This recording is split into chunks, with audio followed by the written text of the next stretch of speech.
1 जनवरी से 2026 में सरप्राइज की भरमार। हिंदू हत्याकांड के बाद बांग्लादेश का सफाया, पीएम मोदी का डगमगाता तख्त, सोना या चांदी निवेश का बेस्ट ऑप्शन, पड़ोसी मुल्कों की तकदीरों का फैसला, बलूचिस्तान की मुक्ति, पाकिस्तान का टूटना कब, आंदोलनों के साल में कितनी बड़ी घटनाएं, धर्म ज्ञान पर एस्ट्रो सुशील कुमार की भविष्यवाणियां। यानी कि आपकी ज्योतिष प्रेडिक्शन दावा कर रही है कि पीएम मोदी अपना ये तीसरा कार्यकाल पूरा नहीं कर पाएंगे। इसके पीछे का कारण क्यों सर? आप तमाम जगह बोल रहे हैं। कारण कुछ भी हो सकता है, वैराग्य हो सकता है। लेकिन आपने क्या देखा ऐसा? मोदी जी की कुंडली में ऐसा क्या देख लिया कि आप ये दावे से कह रहे हैं कि तीसरा कार्यकाल पूरा नहीं कर पाएंगे? एक होता है उचट जाना, मन उचट जाना चीजों से मन, और कुंडली ये कह रही है अभी भी कि वो अभी से इस वक्त भी वो नहीं चाह रहे हैं, वो मतलब वहां से मुक्ति चाह रहे हैं। वो पता नहीं उनको क्या मतलब परेशानी है कि वो त्यागपत्र नहीं दे रहे हैं, लेकिन वो बहुत सारी बिहार जीते और सब जीते, इतनी सारी जीतों के जीत या मतलब इतनी सारे प्लस पॉइंट्स जीत हुई उनकी, मतलब उनके नंबर्स जुड़े, इसके बावजूद भी वो उनका मन त्याग और वैराग्य की तरफ जा रहा है। मतलब ये दिखता है कि बहुत 90% संभावना है कि खुद पद छोड़ देंगे या फिर कोई एनार्की वाली सिचुएशन हो तो उन्हें छोड़ना पड़े। हालांकि आपके इन दावों में मेरे को पीएम मोदी जी का भी एक वक्तव्य याद आ गया, जो उन्होंने बीजेपी जो बिहार में मिली बम्पर जीत के बाद बोला कि अब गंगा यूपी बिहार से अब सीधा बंगाल से होकर जाएगी। इशारा है कि अभी बिहार जीता, यही जंगल राज बिहार पश्चिम बंगाल से उखाड़ फेंका जाएगा। क्या लगता है आपको? हाँ, संभव है, लेकिन वहाँ पे मैं अब स्टेट इलेक्शंस पर बोलना, मैंने बहुत, भारत में राव सर के बाद पॉलिटिकल भविष्यवाणियों में सबसे ज्यादा मेरी है। अच्छा। और वो सब के प्रूफ मैंने रखे हैं, लेकिन मैं स्टेट इलेक्शंस में इसलिए नहीं बोलता कि ममता दीदी की कोई ओरिजिनल कुंडली नहीं है। आपके पास भी नहीं है सर? किसी के पास नहीं है, किसी के पास नहीं है। लेकिन जब कुंडली नहीं है तो आप कहते हैं ना कि आपके पास गुप्त नाड़ी एस्ट्रोलॉजी है। गुप्त नाड़ी सिर्फ व्यक्तियों पे यूज होती है, इंडिविजुअल्स पे। तो अगर ममता दीदी को व्यक्तिगत तौर पे देखा जाए तो उनका आने वाला कल आपको किस तरह का नजर आता है? नहीं, बहुत अच्छा नहीं है, बहुत अच्छा नहीं है। उनकी कुंडली तो है नहीं, लेकिन एक औरा आभा मंडल भी देखा जाता है, उस हिसाब से बहुत अच्छा नहीं। जी। पीएम मोदी जी को देखकर क्या लगता है आपको? प्रधानमंत्री मोदी जी मतलब बहुत दबाव में मुझे दिखते हैं और उनका चित्त प्रसन्न नहीं है। ये है। तो उन्हें आप देखते कहाँ हैं सर? आखिर में अंत में कहाँ देखते हैं आप उन्हें? नहीं, वो पद त्यागेंगे और जैसे लोग कहते हैं कि राष्ट्रपति बनेंगे ये वो, तो कोई पद उनको न मिलेगा, न वो लेने जा रहे हैं। तो मतलब सीधा अज्ञातवास की तरफ रुख करेंगे आप? नहीं, अज्ञातवास शब्द का मैं यूज नहीं करूंगा। हो सकता है सामान्य जीवन बिताएं जी, और उसके आगे क्या होगा ये थोड़ा डिस्प्यूटेड है, इसलिए मैं नहीं कहना चाहता हूँ। चलिए आगे बढ़ते हैं और अब बात वापस से भविष्यमालिका पुराण में आते हैं। और देखिए ना सर, देखिए 2025 की शुरुआत से लेकर अब तक मैं बात करूं, दिल्ली में भगदड़ मची, रेलवे स्टेशन के उधर महाकुंभ गए, वहां पे भी भगदड़ मची। फिर हमने देखा अहमदाबाद प्लेन क्रैश, सर कितनी बड़ी दुर्घटना। बात हम करें पहलगाम आतंकी हमला, उसके बाद हमने ऑपरेशन सिंदूर देखा। ये साल जाते जाते सर देखिए दिल्ली में धमाका करा गया, सऊदी अरब में 45 भारतीय मुस्लिम जो हज यात्री थे उनकी मौत हो गई। तो मैं ये देख रही हूँ कि शुरू से लेकर अंत तक दुर्घटनाएं हो रही हैं। पंजाब में जो बाढ़ आई, या तो प्राकृतिक कहर है, या दुर्घटनाएं, या अग्निकांड है। आप देखिए सर, दिसंबर का महीना बचा हुआ है, क्या आपको लगता है कि दिसंबर और भी भयावह तस्वीर हमें दिखाकर जाएगा? नहीं, दिसंबर जहां तक मैं पढ़ पाया हूँ, पूरा तो मैंने देखा नहीं, दिसंबर थोड़ा शांत रह सकता है। हालांकि नवंबर में अभी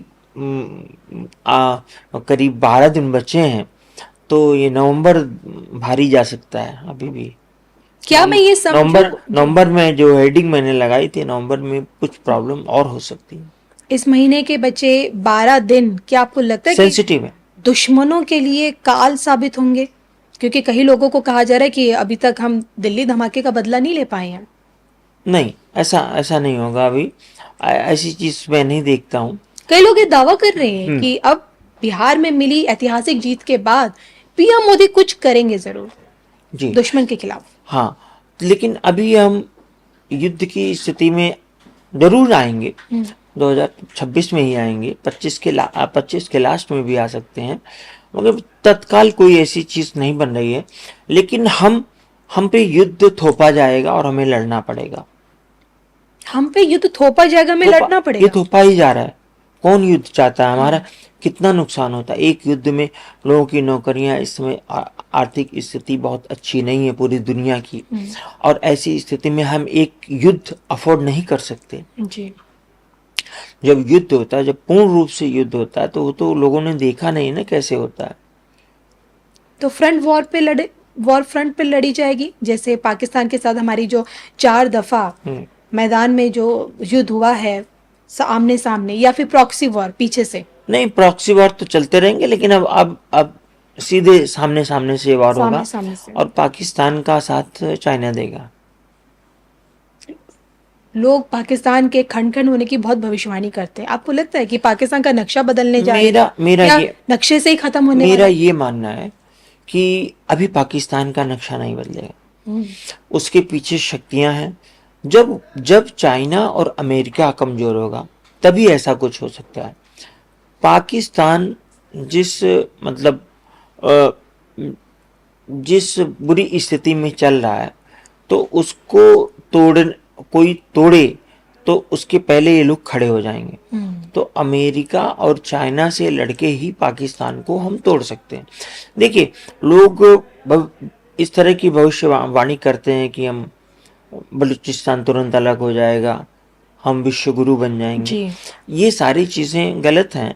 ऐसा अभी 2029 के पहले ऐसी कुछ होने नहीं जा रहा। जी।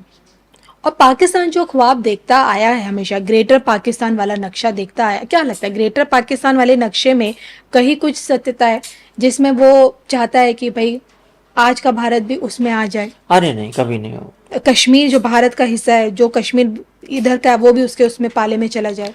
नहीं, ऐसा कभी नहीं होगा।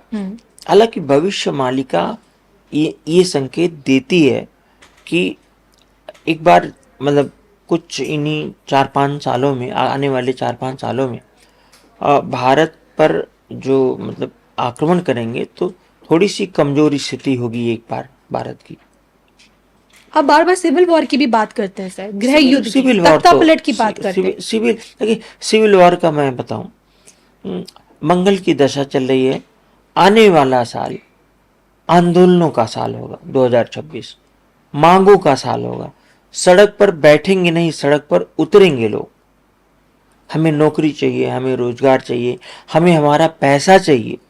ऐसा भी हो सकता है कि मान लीजिए कोई इंस्टीट्यूशन हो, वो पैसा लोगों ने जमा किया हो और वो ना दे पाए। और एक बहुत बड़ी चीज जो मैं देख रहा हूँ गोल्ड में, लोग इस पर मैं लगातार गोल्ड पे कह रहा हूँ कि गोल्ड से बचें, गोल्ड से बचें। लोग तो अमेरिका ने इन्वेस्ट कीजिए। जी हाँ, मैं इन्वेस्ट करने की सलाह, मैं कुछ नेगेटिव पॉजिटिव कुछ नहीं दे रहा हूँ, लेकिन अमेरिका का जो डिनोमिनेशन है गोल्ड का, वो 1976 का है, तो उसके आधार पे चल रहा है। जी। अगर वो गोल्ड रेट आज का मतलब 1,32,000 35,000 हो गया, तब गोल्ड रेट्स कहाँ जाएंगे आप सोचिए। और हमारा एक बॉन्ड था, सोवरेन बॉन्ड, गोल्ड बॉन्ड निकाला था गवर्नमेंट ने, तो लोगों ने उसको खरीदा था। तो जब खरीदा था तो 26,000 या 30,000 रेट था। अब वो मैच्योर होने जा रहा है। जी। तो अगर सरकार को उस बॉन्ड को देना पड़ेगा, तो पूरी की पूरी सरकार के पास कुछ बचेगा ही नहीं। ये है। तो हम आर्थिक स्थिति पर, आर्थिक मोर्चे पर प्रॉब्लम में है, समस्या में है। जी। तो लोगों को मतलब अपने निवेश पर बड़ा ध्यान देना होगा। कि कागजी निवेश जो दुनिया भर का चल रहा है उससे बचें। कुछ लोग करते हैं कि जीवन बीमा, जब किसी भी कंपनी का जीवन बीमा हो, तो मैं कह रहा हूं कि जीवन बीमा में कहीं ऐसा क्लॉज नहीं है कि आपको मिलेगा 100% मिलेगा जी। उसमें कुछ न कुछ है कि ऐसी स्थितियों में ये हो सकता है, ऐसी स्थितियों में ये हो सकता है। तो युद्ध आदि की स्थितियों में जब कुछ बचेगा ही नहीं तो मिलेगा क्या आपको? बिल्कुल सर, इन सब के बीच अब आपको क्या लगता है कि नया साल 2026 की शुरुआत क्या कहती है?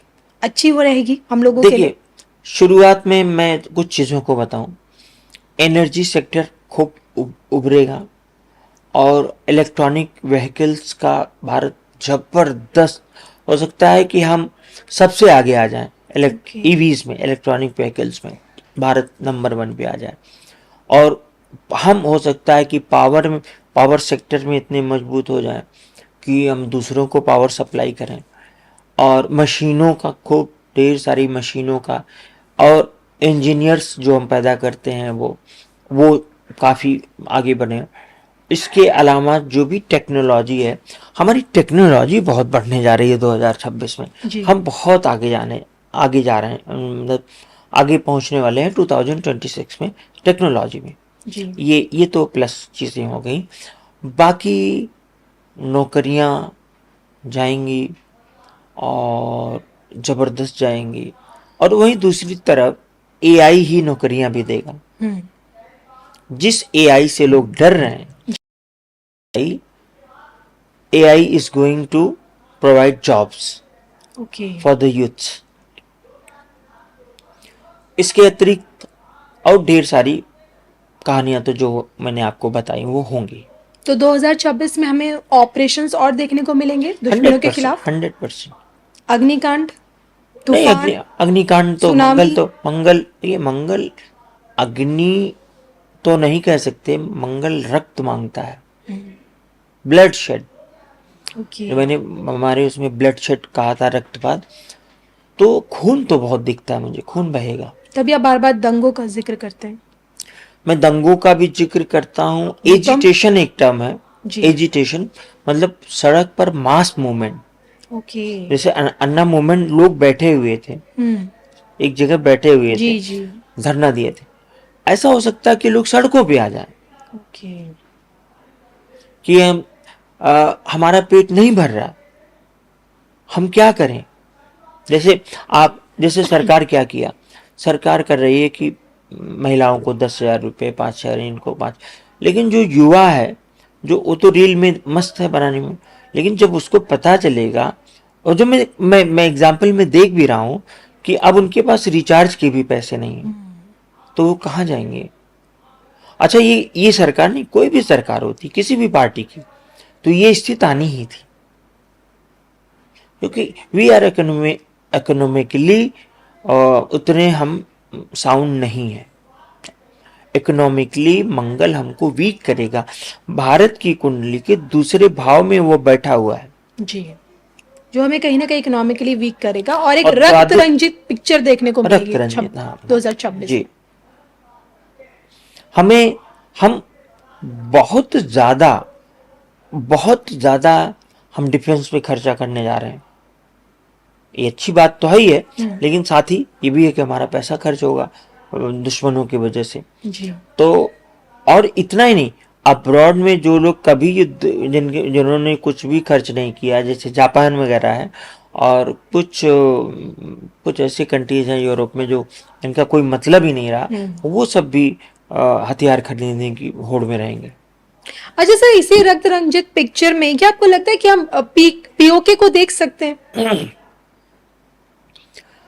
नहीं, पीओके मतलब भारत का हिस्सा होगा हाँ, लोगों ने आपसे पूछा तो होगा। पाकिस्तान ऑक्यूपाइड कश्मीर 2026 में तो नहीं है। 2026 में आपको नहीं नजर आता बिल्कुल भी? ओके। और इसके साथ साथ भारत और पाकिस्तान के किस तरह के रिश्ते लगते, रिश्ते की तरफ जाएंगे? रिश्ते ऐसे ही जैसे चल रहे रहेंगे, लेकिन एक बार फिर कुछ होगा कि रिश्ते बहुत बुरी तरह से बिगड़ेंगे 2026 में। 2026 में या 25 के लास्ट में। ओके। कई बार ये खबर आती है पीएम मोदी से रिगार्डिंग कि उन पे हम उनके मानने की सीआईए की तरफ से साजिश भी रची गई। बांग्लादेश ढाका वाले में गए तो उस टाइम भी पता चला। तो क्या लगता है कुछ इस तरह की साजिशें किसी बड़े नेता राष्ट्र स्तर के पर देखने को मिल सकती है? देखिए, विश्व का कोई एक नेता इसका शिकार होगा 2026 में। 2026 में विश्व का कोई एक नेता शिकार होगा। और उस शिकार में क्या होगा कि उसकी कुर्सी जा सकती है, उसकी जान जा सकती है। कोई बड़ा नेता, विश्व का कोई एक बड़ा नेता, ऐसा दिखता है मुझे, स्पष्ट दिखता है। आपकी इसी भविष्यवाणी में आपकी मुझे एक भविष्यवाणी याद आ गई जो आपने अभी हाल ही में कहा है कि मंगल की दशा में आप देखेंगे कि बांग्लादेश भारत पर हमला करता हुआ नजर आएगा। हाँ। अभी देखिए शेख हसीना को लेकर जो बांग्लादेश सरकार ने, हाँ। वहाँ की अदालत ने सजाए मौत की सजा सुना दी है। भारत को समय दे दिया है कि शेख हसीना को वापस लौटाओ वरना फिर। हाँ, अब मैं वही बात आपने बिल्कुल सही की। मैं जब ये भविष्यवाणी कर रहा था कि बांग्लादेश भी हम पे आंख दिखाएगा, तो लोगों को लगा ये कौन सी बात हुई, बांग्लादेश में क्या है। बांग्लादेश, मैं पिछले 6 महीनों से बांग्लादेश की कुंडली का पे नजर गड़ाए हुए हूँ जी। ये इस रीजन में सबसे ज्यादा संकट हमें उसी क्षेत्र से दिखता है जो कि बांग्लादेश है, नॉर्थ ईस्ट है, कैलकाटा है, बंगाल है। सबसे ज्यादा टर्मोइल प्रॉब्लम वहीं पे हमें दिखती है। अच्छा, यानी कि आज का बांग्लादेश कल को भारत के लिए सबसे बड़ा खतरा साबित होगा। खतरा साबित होगा, या हो सकता है कि भारत को बांग्लादेश पर अटैक करना पड़े। भाई, बांग्लादेश अगर कुछ करेगा तो भारत तो मतलब इतने छोटे देश को तो छोड़ेगा नहीं जी, है ना। तो उसमें भी बहुत ज्यादा जो इस तरह की राजनीति मतलब विश्व की राजनीति ऐसी पहले कभी नहीं थी।